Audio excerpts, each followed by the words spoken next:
The dog didn't bark, he didn't growl, and he didn't move. He just sat there, right at the top of the stone steps of the old Silver Ridge Church, ears pricked forward, chest rising slow and steady, eyes locked on the heavy wooden doors like they were the edge of the world. Officer Caleb Rourke had seen a lot in his years patrolling the back roads of this quiet mountain town, but he'd never seen this. A German shepherd, thick-coated and mud-streaked, sitting like a sentinel in front of a church. No one visited anymore. No collar, no leash, no human in sight. Caleb's foot hovered over the gas pedal, hand still resting on the gear shift. The cruiser's engine hummed low under the cold November morning, sending faint vibrations through the steering wheel. He watched the dog. The shepherd didn't flinch, didn't so much as blink. This wasn't a dog waiting to be picked up after Sunday service. This was a trained animal on a job. Caleb rolled down the window. "Hey, buddy," he called, voice careful. "You lost?" The shepherd didn't look. His gaze stayed on the church doors. Caleb's heart gave a single, hard knock. He'd done time with K-9 units in Fallujah. He knew that look. That stillness wasn't indecision. It was focus, the kind bred into dogs that were trained to detect what others missed. Bombs, blood, movement, danger. Caleb shifted into park. He stepped out of the cruiser, boots crunching frost-laced gravel. The air smelled like chimney smoke and pine sap, thick with the quiet that only came just before a town woke up. The dog stayed seated. "Where's your handler, huh?" Caleb asked, taking a slow step forward. No response, just that impossible stare. He scanned the area. The church had been shuttered for years, its steeple leaning ever so slightly eastward, like it had given up resisting gravity. Cracks split the stained glass. Ivy curled around the base of the bell tower. The front doors, thick oak slabs banded with iron, were shut tight. Caleb's boots met the bottom step. The shepherd's ears flicked once, a warning. "All right," Caleb muttered. "I get it. This is your post." He took a long look at the doors. No noise, no movement, just the quiet thrum of something he couldn't name, the way the air pressed in as if it too were holding its breath. Caleb backed away. The shepherd watched him the whole time. Back in his cruiser, Caleb sat with the engine idling. He should call it in. But what would he say? Stray dog sitting at a church like a damn gargoyle? He reached for the radio, hesitated, then pulled his hand back. As he drove off, he checked the rearview mirror. The dog hadn't moved. 3 blocks later, he turned around. The steps were empty. The next morning, he saw the dog again. Same time, same spot, same unblinking stare. This time, Caleb parked across the street and just watched. His coffee went cold in the cup holder. 10 minutes passed. The dog never moved. Not once. That afternoon, curiosity pulled him back. He brought water and a strip of jerky from his glove box. The dog accepted both, ate quickly, then resumed his post. Caleb crouched near him, watching the church. Nothing. But when the wind shifted, a sound reached him. Soft, rhythmic, barely audible. A knock. No, a tap. Faint, repeating, coming from inside the church. He stood fast, the hair rising on the back of his neck. That night, Caleb stopped by the diner on Main and asked a few quiet questions. When he mentioned the church basement, the temperature of the room changed. "Sealed up years ago," said Old Man Dobbins between bites of pie. "Some kind of structural damage, not safe. That's why they closed it." Caleb raised an eyebrow. "So they sealed it instead of fixing it?" "Preacher said it wasn't worth the cost. Church didn't bring in the crowds like it used to." The next day he returned again. The dog was already there, snow clinging to his back. Caleb stepped out of the car, knelt beside him. "You're persistent, I'll give you that." The shepherd rose to his feet and trotted around the side of the church. Caleb followed.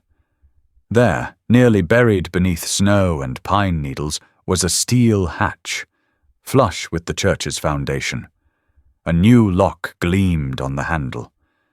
The dog let out a low growl, steady and vibrating in the air between them. Caleb's pulse spiked. He leaned down, touched the lock. Cold as hell, but the steel was newer than the rusted hinges surrounding it. He pressed his ear to the hatch. Nothing. Then faint, so faint he thought it was wind, he heard it again. A muffled sound. Not pipes, not animals. Something human. He looked at the shepherd, who was now sitting perfectly still, staring at the hatch like he could see straight through the steel. "You've been trying to tell someone all along," Caleb whispered. The shepherd didn't move. Caleb rose, reached for his radio. "This is Unit 12, he said, "requesting immediate supervisor assistance at the old Silver Ridge Church. Bring bolt cutters. And backup." A pause. Then dispatch responded. "Copy that. On the way." As Caleb waited in the snow, one thing became clear. This dog wasn't guarding the church. He was guarding what was inside it. And someone, or something, had wanted him to keep it that way. For now. Caleb Rourke didn't believe in ghosts, not really. But there were mornings, especially cold ones like this, when memories clung to his skin like frost, and he couldn't quite tell the past from the present. He sat alone in the cruiser, parked along the tree line behind the church, engine off. The air was still.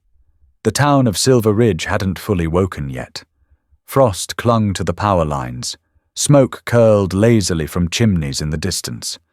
And there, at the top of the church steps, sat the dog. Same position. Same posture.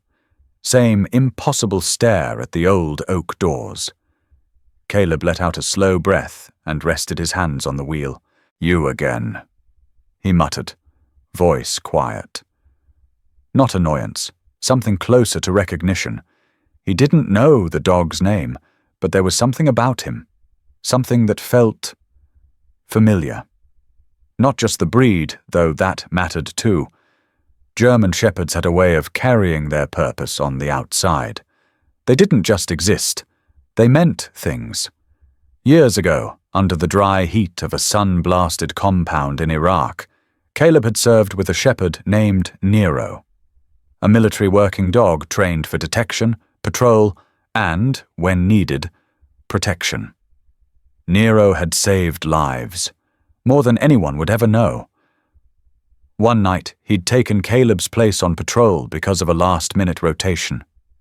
That night was the last time anyone saw him.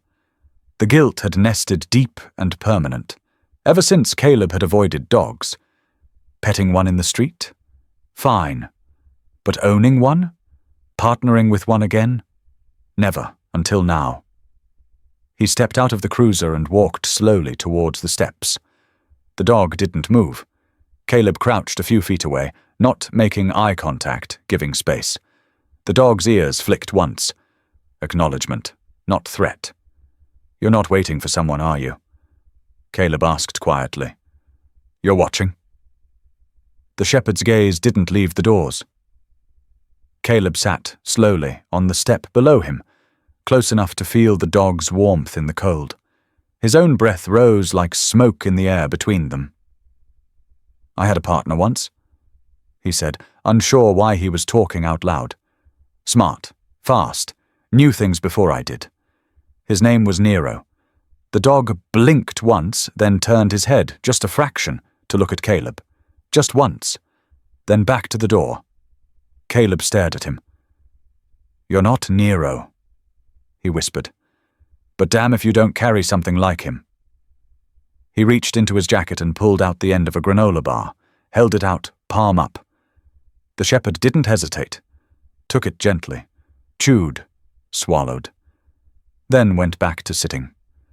Caleb watched the subtle shift in his chest, the steady breath, the way his paws were braced. That was military stillness. No doubt in his mind now. "You're trained," he said softly. "But no tags, no chip, no human. And yet, you come here, every morning, like clockwork." He looked at the church, at the warped wood, the weathered stone. "What are you trying to show me?" The dog didn't answer. Of course not. But his presence, his stillness, was louder than any bark. Caleb had already checked the church registry. No services since the pandemic. The Reverend, a man named Kenneth Doyle, still maintained the grounds and occasionally visited, but the place hadn't hosted more than a handful of weddings in the last 5 years. The basement was supposedly sealed. And yet, something pulled the dog here every day, rain or snow. And now it was pulling Caleb too. That evening, after his shift, Caleb drove by again. The sun had dipped behind the ridge, turning the sky a deep, burnt orange.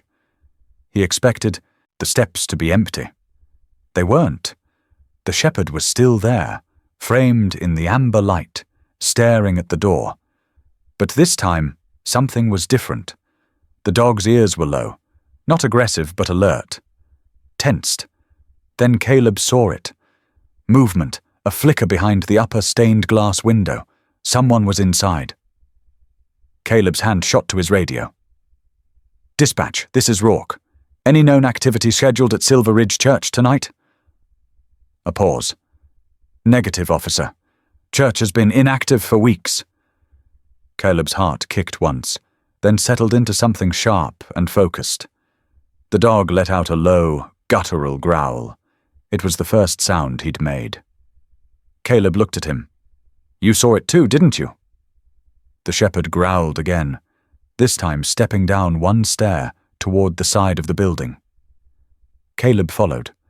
Around the back, the cold bit harder. Wind tore at the trees beyond the fence. The dog stopped near the foundation wall, nose close to the ground. Then Caleb heard it. A soft clink, like metal on stone. He scanned the wall. That's when he found it. A steel door, low to the ground, set into the foundation. The kind of thing you'd mistake for a forgotten storm shelter. The kind of thing no one talked about. But the lock on it? Brand new, reinforced. Not the kind of thing you'd buy to keep out the weather. The dog sat beside it, breathing steady, waiting. Caleb crouched, placed a gloved hand on the steel. It was warm, in 20-degree weather. "You're not guarding this place," Caleb whispered. "You're trying to get someone to see it." The dog's eyes locked onto his. That was the moment it shifted. This wasn't a stray, wasn't a ghost, wasn't some coincidence. This was a partner. And whatever was inside that church, someone had gone to great lengths to hide it. Caleb reached for his radio. "Dispatch," he said. "This is Officer Rourke. I'm going to need backup at the old Silver Ridge Church, and send someone with bolt cutters." There was a long silence. Then, "Copy that, officer." ETA 5 minutes. Caleb looked back at the dog. "I don't know who you are or where you came from," he said. "But I think we're in this together now." The shepherd blinked once, then turned his eyes back to the door. By the third morning, Caleb stopped pretending he was just passing through. He parked across the street again, same time, same spot, and Ghost was already there, pacing. It was a change from before. No longer still and statue-like, the shepherd moved back and forth along the narrow path that curved behind the church's east wing. He kept his nose low to the ground, then lifted it sharply, as if following a trail no one else could sense. Occasionally he'd stop at a weather-stained side door, sniff the frame, then take 2 steps back and growl under his breath. It wasn't the angry growl of a threatened dog. It was controlled, intentional, like something measured, tactical. Caleb sipped burnt diner coffee from a paper cup and watched from behind the wheel. It was still early. The sun hadn't cracked over the tree line yet, and the street was quiet except for the wind brushing old leaves across cracked pavement. He got out of the cruiser and approached slowly. Ghost paused mid-pace and looked up. "You trying to tell me something again?" Caleb said, keeping his tone calm, the way you'd speak to a skittish partner. He crouched beside him, hand loosely resting on his thigh. "Because I'm listening now." The dog trotted towards the door and stopped, head tilted, ears forward. And then it happened. So faint Caleb thought he imagined it at first, a sound from inside the building, a noise buried beneath old wood and stone. Not mechanical, not pipes, a low, broken moan. Caleb froze. He leaned in, close to the door, his breath ghosting against the chipped paint. There it was again, a second noise, a wet, muted sound. Human. Jesus. He whispered. He pulled back, heart thudding hard against his ribs. Ghost sat beside him, tail still, posture rigid. "You heard that too, didn't you?" The shepherd's response was immediate, a short, sharp bark that cut through the cold morning like a blade. Then silence. Caleb looked at the door. The lock was rusted, paint chipped around the frame. But something about it felt off. New screws, scrape marks at the base. Someone had tried to cover their tracks and didn't expect anyone to notice. He reached for his radio. "Dispatch, this is Rourke. I've got something off at the east entrance of the Silver Ridge Church. Possible unauthorized activity inside? Can I get someone from the sheriff's office out here for support?" Static. Then a voice. Marla, the morning dispatcher. "You said the church? That place hasn't had a real service in a decade, Caleb." "Yeah, still need someone down here." Another pause. Any specific reason? Like more than a bad feeling? Caleb looked at Ghost. The dog had resumed pacing again, now pressing his nose against the seams of the foundation. Focused, searching. "I heard something inside. Could be someone in distress." "You sure it wasn't just the heating system cycling? That place has ancient pipes, according to county maintenance." "No heating, Marla. Place has been dark for months." "We'll note it and see who we can send. Might take a bit." Click. Caleb lowered the radio. "Great," he muttered. Ghost had returned to the side door and was pawing at the edge now, careful but firm, as if testing for weakness. "You're not letting this go?" Caleb said. He turned and scanned the surrounding street. Empty. Even the gas station 2 blocks down hadn't opened yet. He made a decision and walked back to his cruiser. From the trunk, he retrieved a flashlight, a pry bar, and his service pistol. Just in case. By the time he returned, Ghost had stopped pacing and was sitting near the door again, tail curled around his paws, eyes tracking Caleb's every move. "All right," Caleb said, voice low. "We check it out. Just a peek." He pressed his ear to the wood again. Silence. Then, so sudden he flinched, a dull thud like something heavy falling inside. He stepped back. Ghost growled. "That wasn't pipes," Caleb whispered. He moved toward the edge of the foundation and began inspecting the exterior wall. That's when he saw it. Just beneath the frosted shrubbery, a rusted access panel, bolted shut but cracked slightly at the edge, as if forced closed without tools.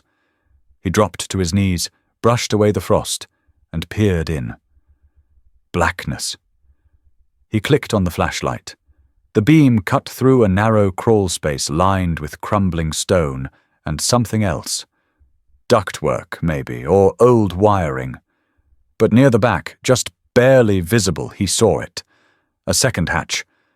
New, reinforced, with a lock that didn't match the age of anything else in the building.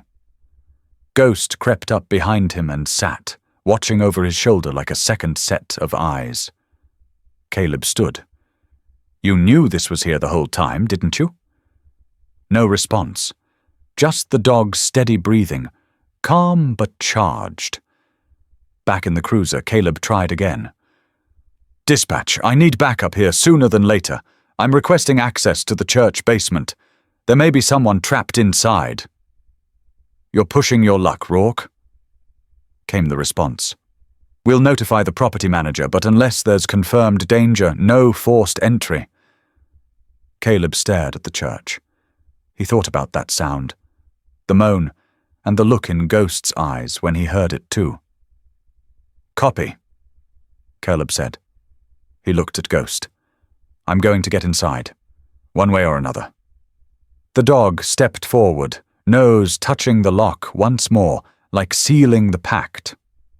Together they waited for someone, anyone, to start listening. The coffee in Caleb's mug had gone cold.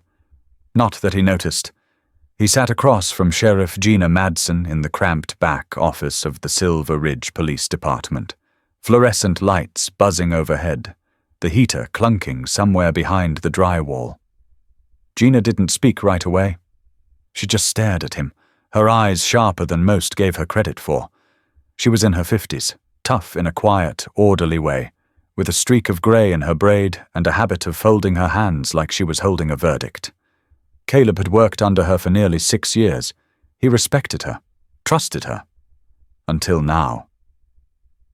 "You went back to the church again this morning," she said, not asking, stating. Caleb nodded once. "There's something wrong in that building." "You've said that before. It's not just a hunch anymore." She leaned forward. "Then tell me what you have. Not instinct, not some war dog pacing around a foundation. What do you have?" Caleb swallowed. His jaw tightened. Unusual activity. A locked steel hatch that's newer than the rest of the building. Sounds. Human sounds, Gina. Like someone's in there. "You checked with the property?" "I tried. No response from Reverend Doyle. The number listed is disconnected." "And what did you do after that?" "I listened. I documented. I called dispatch twice. Asked for bolt cutters and backup. Didn't get either." Gina leaned back and folded her arms. "You were in Ramadi, right?"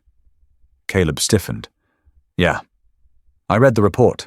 IED, Market Patrol, 2 KIA from your unit." His shoulders tensed. "That was years ago.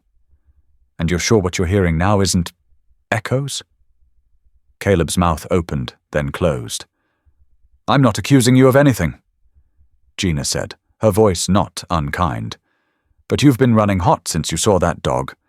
And you've started talking about doors and hatches and noises no one else hears." "Because no one else is listening," he snapped. She held his stare. "Or maybe you're chasing ghosts." Silence stretched between them. "I want you to take a few days," she said at last. "Not disciplinary. Just time." Caleb stood abruptly.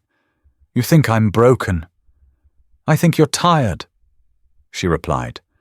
"And too close."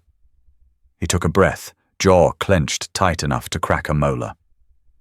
"I'm telling you, something is wrong inside that church.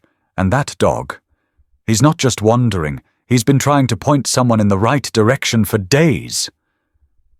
Gina rose too, steady and calm. "Then let someone else follow up. Someone without a history that makes this look like trauma." That last word hit like a slap. Caleb stepped back. "Permission to leave?" "You're off duty, Rourke. Go home." He didn't speak as he left the office, not even a nod. Just turned and walked out into the cold afternoon, boots loud on the tile. Outside the wind had picked up. The sky was low and grey, the kind that pressed down on your shoulders. He drove to the edge of town, to the ridge where the church stood. And there he was. Ghost. The shepherd was perched on the front step again, motionless, watching the doors like they might open any second. A dusting of snow clung to his fur. His eyes followed Caleb's cruiser as it rolled to a stop, but he didn't rise. Caleb didn't get out. He just stared at the dog for a long minute through the windshield. Inside, something twisted. The weight of it, shame, maybe, or helplessness. He didn't want to turn the key, didn't want to drive away. but the words sat heavy in his head. "Take a few days. You're chasing ghosts." The irony wasn't lost on him. At last, he shifted into drive, pulled away slow. In the mirror, Ghost didn't move, didn't follow, just sat there, alone, watching him vanish over the hill. And Caleb couldn't help but think, maybe he wasn't the one being left behind. Maybe this time, he was the one running from something real. The snow had fallen hard the night before, thick, wet, relentless. It blanketed the roads in a quiet that muffled the world, even the sound of tires on gravel. Caleb hadn't planned to go back. Not officially, but Ghost was, still there.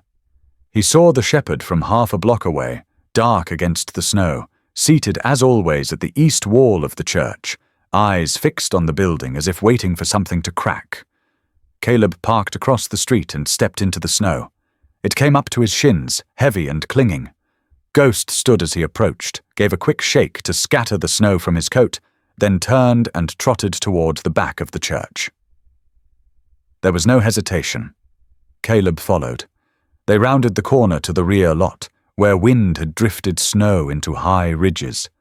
The side door that Ghost had paced in front of before was now all but buried, but the dog didn't stop there. He kept moving, straight to a small, rusted access hatch flush with the foundation. It looked like a forgotten crawl space or an old storm shelter, mostly hidden beneath bushes, now sagging under the weight of the storm. Except something was different. The snow around the hatch was disturbed. No fresh human footprints, just the clear path of a large dog that had circled back and forth. Caleb brushed snow from the metal. His glove stopped when it hit something smooth. A lock, brand new, stainless steel, commercial grade, high-end, wrong. This wasn't an old maintenance latch someone had forgotten about. This had been added, recently. He dropped to one knee, pressed his ear to the metal. Silence. Then a sound. So faint he almost thought he imagined it.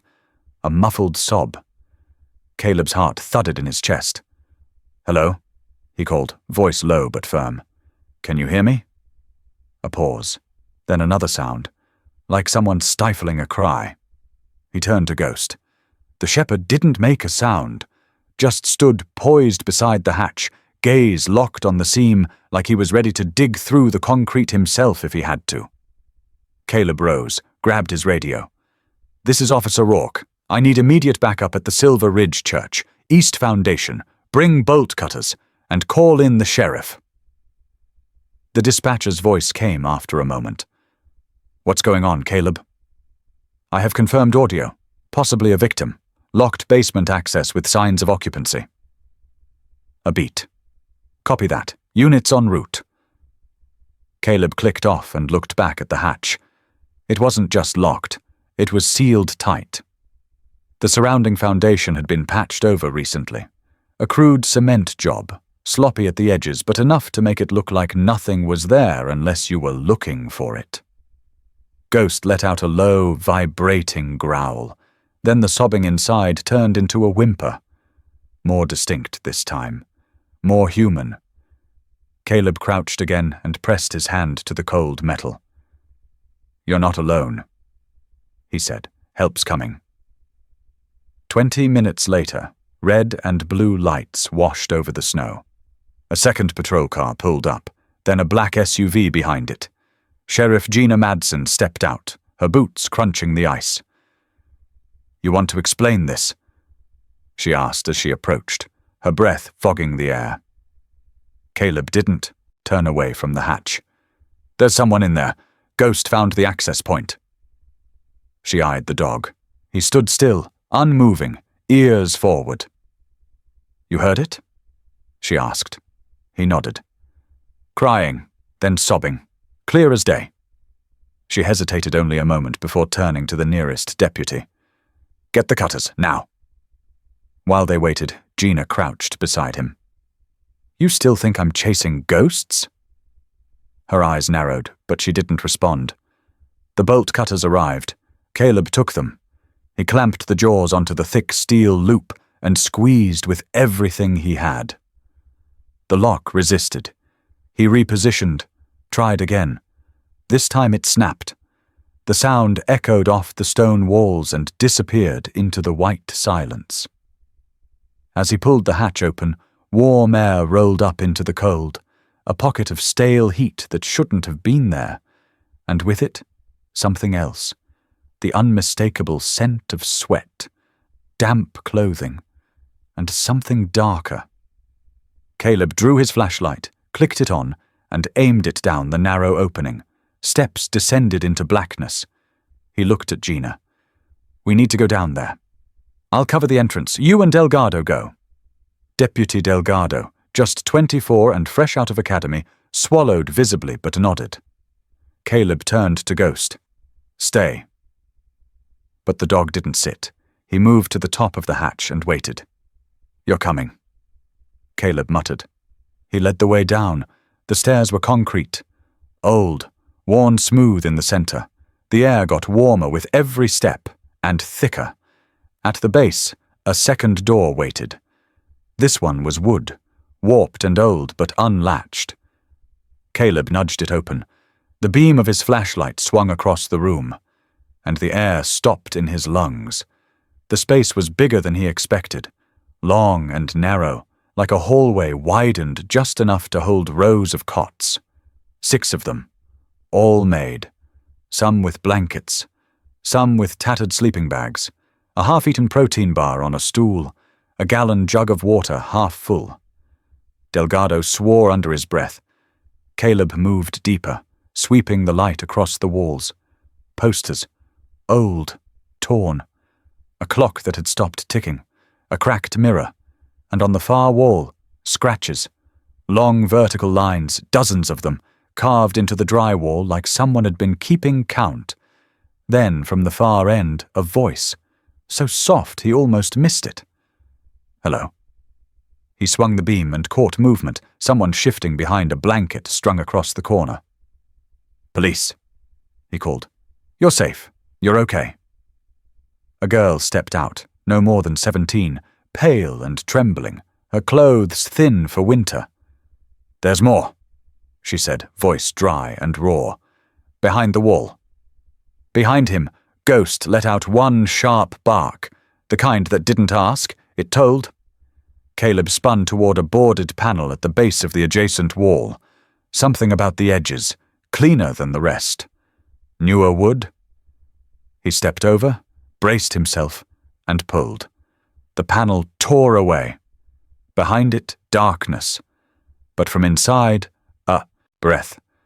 Then a voice, barely more than a whisper. "Please." Delgado moved fast. Within minutes, they had pulled away the cover. Behind it, another small room, low ceiling, thinner mattresses, buckets in the corner. And 5 girls. All silent, all watching the light. None of them screamed. They'd already learned it didn't help.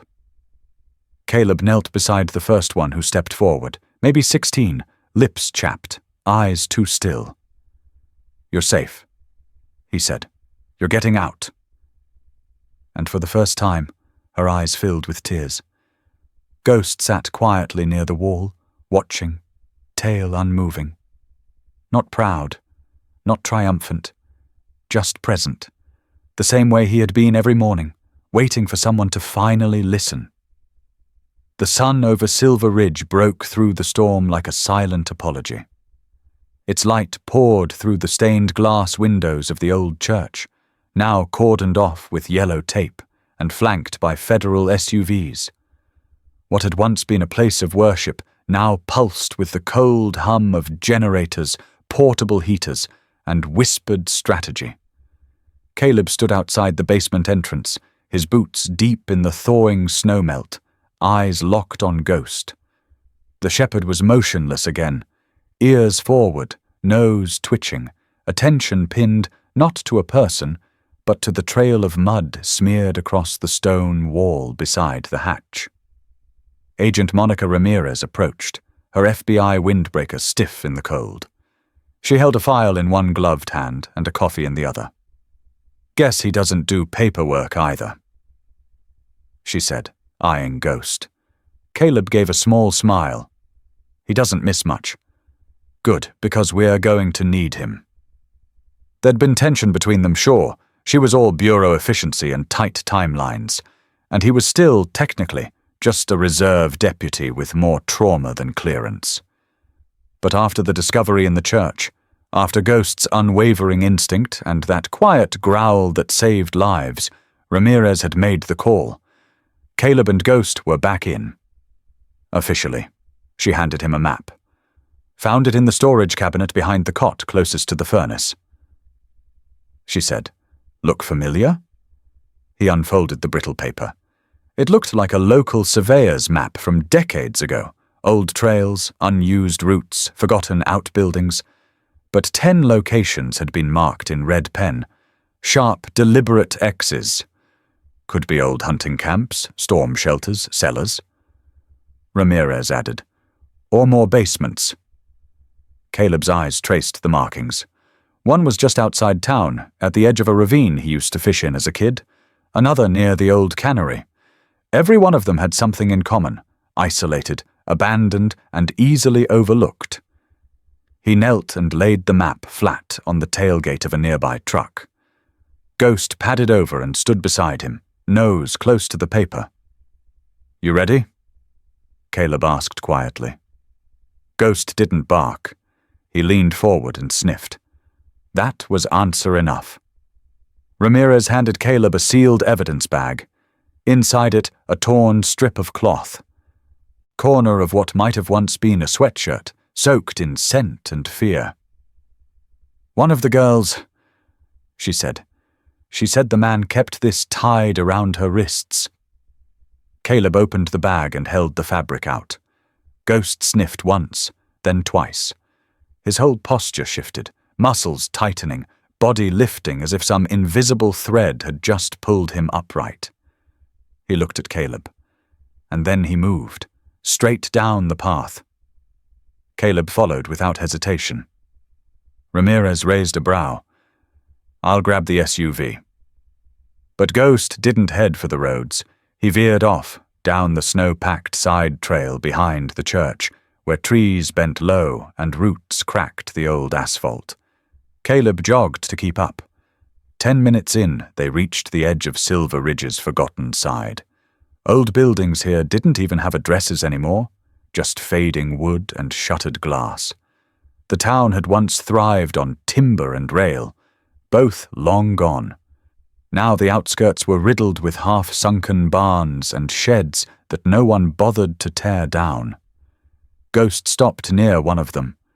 An old ice house, long collapsed in the rear, but still standing at the front. Its doors were warped, barely held on by rusted hinges. He sniffed the base, paused, and looked up. Caleb drew closer. "What is it?" That's when he saw it. A footprint, barely visible but fresh. In the slush beside the building's east wall, smaller than a man's boot. Maybe a woman's, maybe a girl's. More of them. And tire tracks, partially frozen, but new. He pulled out his phone and called it in. "Caleb Rourke, suspected active site. Coordinates incoming, no entry yet." "Copy," Ramirez replied. "ETA 10 minutes. But Ghost wasn't waiting. He moved around the back of the building and stopped at what had once been a storm cellar. The wood had been replaced. Clean planks. A new latch. Fresh snow disturbed. Ghost scratched the edge, then stood back. Caleb crouched. There was no lock this time. Only resistance. Something was bracing it shut from the inside. He leaned in. "This is Deputy Rourke. If someone's in there, we're here to help. You don't have to be afraid." No reply. Then, faintly, the sound of someone shuffling. He stood up and turned to Ghost. The dog stared at him, ears flicking slightly in the wind. "We wait," Caleb said softly. 10 minutes later, Ramirez and her team arrived. Ghost didn't flinch when they brought out the gear. He just stepped back, standing shoulder to shoulder with Caleb as the FBI pried open the cellar door. Inside, no girls. But evidence, ropes, Polaroids? Duct tape? Plastic containers labeled with dates. Caleb felt his stomach turn. This isn't just one sick man's secret. Ramirez said, "This is a network." She turned to Ghost. The dog's nose was to the ground again, moving in slow, deliberate loops around the perimeter, searching, reading the earth like a page. And then he barked. Once. Short. Precise. He darted forward toward the tree. Line and stopped. Waiting. Caleb didn't ask. He ran. The others followed. Ghost led them through the pines, over a frozen ditch, then up toward a utility shed set deep into a rocky slope behind the town's old water tower. It was locked, but the inside wasn't empty.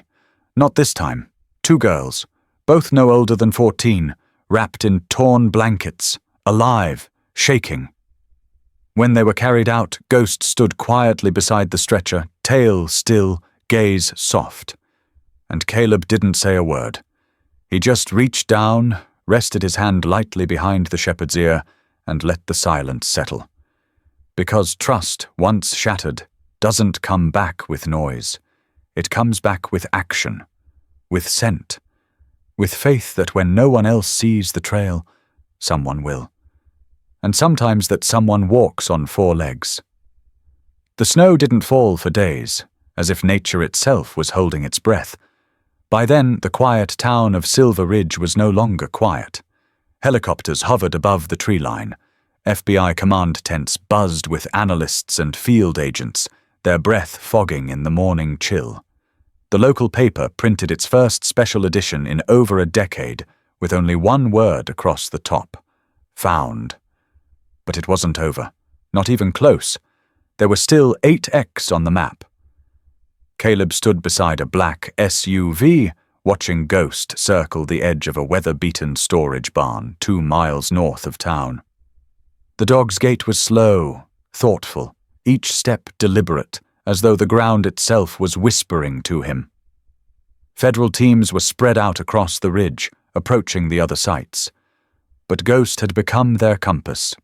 Even Ramirez no longer questioned it. He doesn't sniff.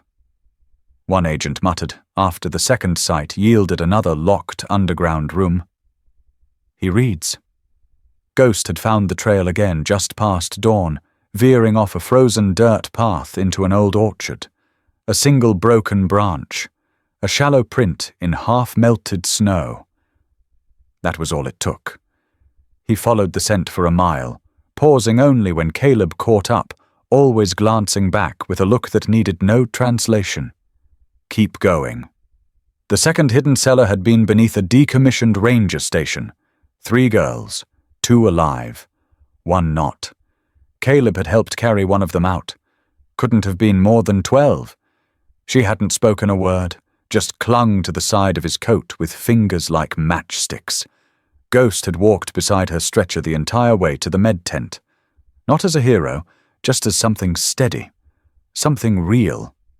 By the 4th site, they'd stopped calling Ghost a dog altogether. He was their lead investigator, their silent sergeant, their anchor. At one location, Ghost paused before the entrance to an old shipping container half buried in brush and pine needles. The door was locked, the air thick with silence. Caleb was about to call it in when Ghost barked once. A low, vibrating sound. Not urgent. Just certain. Inside they found blankets, a lantern, and 6 metal bowls. No victims, but fingerprints on the inside walls matched a girl rescued from the church. Ramirez looked at Ghost. He's showing us their pattern. Caleb nodded. And they've done this before. Each new location opened like a wound. Mattresses on dirt floors, drawings scrawled into plywood, a braid of human hair tied to a nail. Every detail was a testimony, and Ghost remembered each one. He didn't tire, didn't hesitate. At the 7th location, a forgotten feed bunker behind an abandoned farm, they found a girl hiding under layers of wet cardboard, pale, rail-thin, and nearly catatonic. The paramedics said she might not have lasted another day. But when she saw Ghost, something shifted. She didn't flinch, didn't scream. She whispered, "I knew you were real." Caleb crouched beside her, heart pounding. "You saw him?" Number I heard him, every night. Her voice cracked, barely audible. He barked. It was the only sound that felt like help. Caleb turned to Ghost, who stood still as stone. His eyes met the girl's, and he lowered his head slowly, gently. She reached out, touched his fur, then wept. The story spread. That voice, that bark. Survivors at different sites reported the same thing. Faint sounds, muffled through walls and snow, like a dog barking in the distance. But only at night, only when they were most afraid. It didn't make sense. Ghost hadn't been there. He couldn't have been. And yet they remembered him. Every survivor had some version of it. One girl said it came when she prayed. Another said it only came after she'd tried to give up. One whispered, "It wasn't barking. It was calling." At the mobile command center, Ramirez pinned a new note on the evidence board. Psychological trigger response, symbolic auditory imprint. Caleb crossed it out and wrote, "Hope." By the end of the third week, only 2 X's remained on the map. The snow returned that night, falling thick and wet across the ridge. The wind howled through the pine groves. The power flickered. Caleb sat on the porch of a borrowed ranger cabin, nursing a coffee gone cold, watching Ghost sleep near the door, not curled up, not twitching, just resting, ready. Ramirez stepped onto the porch behind him, her jacket zipped to the chin. "We have another lead," she said quietly. Caleb looked down at the map, now crumpled, stained, and torn, then back at Ghost. "I think he already knows." She followed his gaze. "He always does, doesn't he?" Ghost stirred, ears up, eyes open. Then, without a word, he stood and walked to the edge of the snow. Caleb followed. Because if Ghost moved, it meant there were still lives out there, still doors to open, still silent voices waiting for a sound in the dark. The last red X on the map was faded, almost rubbed away. Snow had swallowed most of the trail leading out of Silver Ridge's western edge, but Ghost pressed on, nose low, his steps slow but sure. Caleb didn't ask questions anymore. He just followed. They passed frozen creek beds, twisted fence lines, and the husks of collapsed barns. The land felt older out here, forgotten, like no one had walked it in years. Then, through the trees, a house emerged, leaning, discolored, wrapped in wind-battered tarps. Not abandoned, not quite lived in, somewhere in between. Ghost stopped at the edge of the clearing. His body stiffened. No growl this time, no bark, just silence. His eyes locked onto the house as if he already knew what waited. Caleb raised his radio. "This is Warren. I've got eyes on structure, last map marker. No backup in range. Moving in." He didn't wait for a reply. Ghost took the lead, crossing the snow like a ghost himself. Silent, inevitable. As they approached the porch, the door creaked open. A man stepped out. Reverend Kenneth Doyle, wearing a patched winter coat and a faded clerical collar. His beard had gone grey, but the eyes were sharp, calculating, calm. Ghost erupted. Not in confusion, not in fear, fury. It was the kind of bark that shook your bones. A sound pulled from the bottom of something ancient and betrayed. Caleb drew his weapon. "Hands up! Now!" Doyle didn't flinch. He raised his hands slowly, as if humoring a child. His expression was one of exasperation more than fear. "Well," Doyle said, "I figured this day would come." "On your knees," Caleb barked. "Now!" But Doyle didn't move. His eyes locked on Ghost, who had advanced to the edge of the porch, growling deep and low. It was a sound Caleb had only heard once, back in Afghanistan, when Ghost cornered a man with explosives strapped to his chest. Doyle smiled faintly. "You should be thanking me. No one cared about those kids. No one came for them. Not until now." Caleb tightened his grip on the weapon. "Is that what you tell yourself?" Doyle's voice didn't rise. It didn't break. He simply spoke like he was still delivering a sermon. Their parents were addicts, drunks, criminals. They'd disappear into the system and rot. I gave them purpose. I gave them order. "You locked them in holes," Caleb growled. "You let them starve." "I gave them discipline," Doyle replied. "I kept them safe from the world." "You kept them from the world." The Reverend finally dropped to his knees in the snow, still calm. "You're not the first to judge me. But when they needed love, I gave it. When they needed food, I provided. You think I'm evil because I didn't let them run wild? They were broken."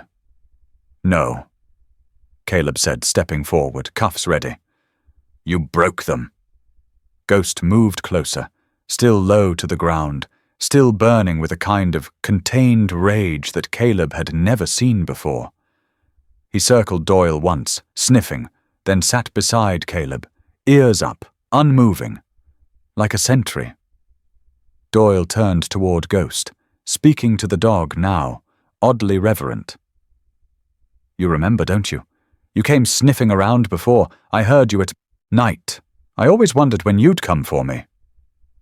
Caleb cuffed him tightly, the metal biting into the Reverend's wrists. "You're going away for a long time," Caleb said, standing him up. "And this time, no one's locking the door from the outside."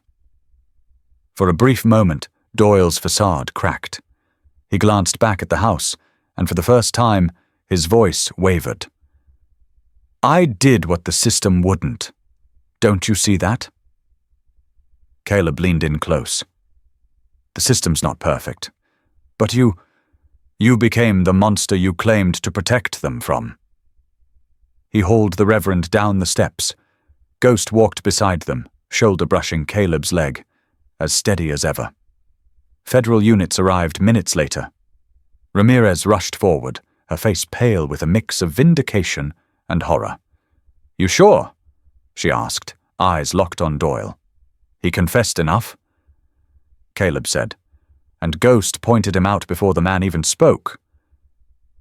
Doyle was loaded into the transport vehicle, still quiet, still staring into some space only he could see. As the doors shut behind him, one of the younger agents approached Ghost. "Does he always know?" she asked. Caleb glanced at his partner. "He doesn't guess," he said. "He remembers." That night, back at the command post, the team gathered in the warm glow of generators and floodlights. The board was full. Photos, maps, victim IDs. The case had cracked wide open. But it hadn't been technology or procedure that did it. It was a dog. A dog no one believed in at first. A dog with a second chance. Ghost lay near the heater, eyes half closed. But when Caleb knelt and whispered, "We got him," Ghost wagged his tail once, then drifted to sleep. The kind of sleep that only comes when justice, at long last, has begun to wake. They brought the children out one by one, wrapped in emergency blankets, blinking into the hesitant light of a Silver Ridge spring. Some were too dazed to speak. Others clung to the agents with a kind of desperate gratitude that made hardened officers lower their eyes. A few asked if they could pet the dog. Ghost didn't move from his place at the base of the church steps. His coat, once gleaming sable, was dulled with dust and dried mud. His eyes scanned every shadow, every moving figure, as if still on watch. Caleb had to kneel beside him, not because he needed to, but because it felt right. "You stayed," he whispered, running a hand gently over Ghost's head. "Even when no one believed you." Ghost didn't respond. He didn't have to. His ears flicked back slightly, acknowledging the voice, the touch. But his gaze stayed fixed on the church. Because there was one more. The last child was found behind the false wall in the cellar. Small, thin. A girl named Elsie, no more than 7. She hadn't cried, she hadn't spoken, but the moment she saw Ghost, she stepped forward, slow, shaky, barefoot, and laid both hands on his neck. Then she whispered, "I heard you, every night. You were the only one." And for the first time in hours, Ghost exhaled and closed his eyes. Later, as the ambulances and black Suburbans pulled away from the scene, Ghost remained. Caleb tried twice to get him into the truck. Both times, the dog walked back to the steps and lay down. Ramirez watched from the hood of her vehicle, arms crossed tight. "He's guarding," she said softly. "No," Caleb replied, crouching beside Ghost again. "He's remembering." They stayed until dusk. The sun bled gold through the shattered stained glass, painting the grass in broken halos. Wind carried the smell of lilacs and old wood. Somewhere in the distance, a train passed, its rumble faint and steady, like a heartbeat under the town. When they finally rose to leave, Ghost stood first. Not because he was told, but because he decided it was time. And as he walked toward the truck, he paused once more, turning back to the church. It was empty now, but something about it felt fuller than before. Caleb followed Ghost's gaze and said, almost to himself, "You knew." From the start. Ghost didn't react. He just leapt into the passenger side and settled in, head resting on the seat like he belonged there. Like he always had. That night, the command center fell quiet. Files were closed, reports typed. The team dispersed in pairs, weary but changed. No one said it out loud, but they all knew. It had never been about chasing a suspect. It had been about listening to the one who had been trying to speak all along. A dog. A soldier. A survivor. Back at the station, Caleb poured himself a cup of stale coffee and leaned against the window. Outside, the town was starting to breathe again. Kids rode their bikes down Main Street. Old folks returned to their front porches. And on the steps of the courthouse, a small group of newly rescued children huddled under blankets, laughing quietly under the care of a trauma team. Ghost sat nearby, not playing, not demanding attention. Just present, watching. The quiet kind of heroism that doesn't need medals or applause. When Caleb joined him on the steps, Ghost didn't move. He let the man sit close, shoulder to fur, man to dog. They didn't speak. They didn't need to. Because for the first time in a long time, silence didn't feel like weight. It felt like peace. The house was quiet now. Dust hovered in the air, lit by slices of morning sun through the broken blinds. Reverend Kenneth Doyle had been taken into federal custody hours ago, but the ghosts he left behind still clung to the walls. Special Agent Ramirez stood near the fireplace, sifting through the last of the man's belongings. Most of it was the usual: old sermon notes, faded photos, outdated Bibles. But beneath a loose floorboard under the desk, she found something else. A rolled-up map. She unrolled it carefully on the table, flattening its cracked edges. At first glance, it looked identical to the one they'd already followed. Red X's marked locations around Silver Ridge, abandoned shacks, dried-out wells, storage containers on the outskirts of town.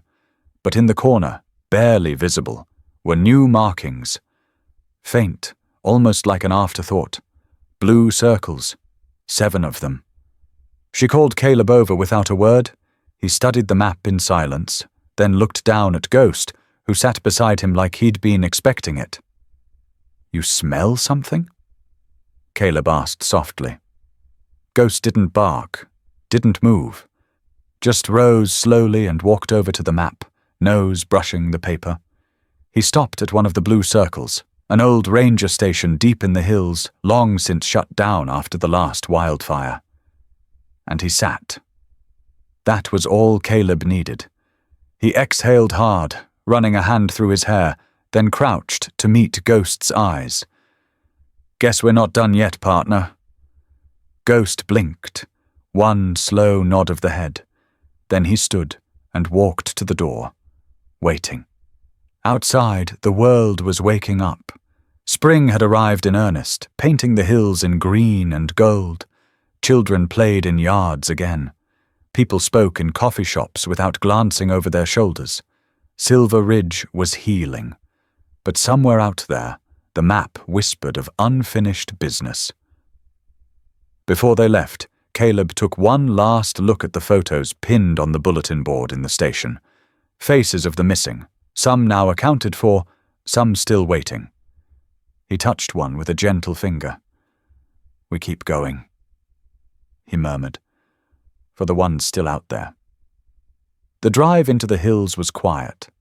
No sirens, no chatter, just Caleb and Ghost, the truck winding along the gravel road, past creeks swollen with snowmelt and trees just beginning to bloom. Ghost sat tall in the passenger seat, ears perked, alert but calm. Caleb glanced over at him and smiled. "You're something else, you know that?" No response, just a soft thump of a tail against the seat. They arrived just before noon. The ranger station looked like it hadn't been touched in a decade. Roof caved in, windows boarded, weeds waist-high. Ghost hopped out of the truck before Caleb could even grab the leash. He moved with purpose, circling the perimeter, nose to the ground, tail stiff. Then he stopped, right by the side wall. He sat again. Caleb stood beside him, staring at the boarded-up door. Whatever was behind it, it could wait a moment. He knelt, resting a hand on Ghost's back. "You brought us here," he said. "You knew when no one else did, and you kept going when everyone gave up." Ghost leaned into him, just slightly. Then Caleb rose, pulled out his phone, and called it in. Another search would begin, another rescue, another truth brought into the light. As the sun began to dip westward, the silhouette of man and dog stood framed against the broken ranger station, two shadows united by something no one else could see. A bond not born of words, but forged in silence, loyalty and pain shared. Before he left, Caleb looked one last time at the land beyond. "It never ends, does it?"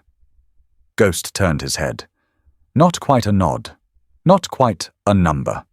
Just understanding. Back in town, people were already asking about the dog. Kids whispered stories. Veterans tipped their hats. A woman at the diner slipped him bacon beneath the counter without saying a word. He had become more than a dog. He was the one who had stayed. The one who had seen. The one who had never stopped. And somewhere in the stillness, Ghost waited for the next signal.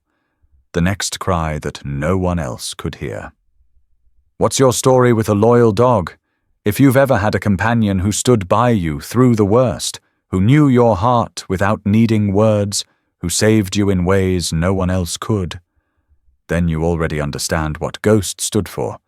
He wasn't just a hero, he was a reminder that sometimes the ones who can't speak are the ones who listen best. If this story moved you, if you believe in the bond between humans and their dogs, especially the brave, brilliant German shepherds who serve in silence, support our channel, because there are more stories like Ghosts, and they deserve to be told.